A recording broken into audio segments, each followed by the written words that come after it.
Ariel Noah berulang tahun yang ke-40 pada Kamis, tanggal 16 September tahun 2021.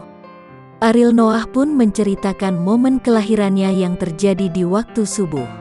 Vokalis band Noah tersebut genap berumur 40 tahun pada Kamis, tanggal 16 September tahun 2021. Di hari bahagianya, Ariel Noah mengunggah video khusus di Instagram. Ariel kemudian menceritakan aktivitasnya di hari ulang tahun. "Gue ngantuk, capek, akhirnya ketiduran sekitar jam segitu," ungkap Ariel seperti dikutip tribunstyle.com dari Instagram, Kamis tanggal 16 September tahun 2021. Ariel pun terbangun pada pukul 6 pagi. Ia bangun karena ibunya menelepon. Bilang happy birthday, "Ya udah gue bangun." Abis itu dia bilang, "Masih tidur ya?" "Ya udah tidur lagi," lanjutnya.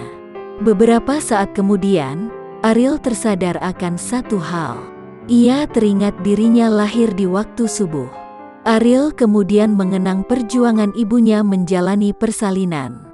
"Gue baru sadar, gue lahir paling subuh juga, mungkin sekitar jam 3 gitu. Jadi hari ini 40 tahun yang lalu, nyokap gue subuh-subuh capek, ngantuk, dan melahirkan," kenang Ariel. Di akhir videonya, Ariel berpesan agar selalu mengingat ibu.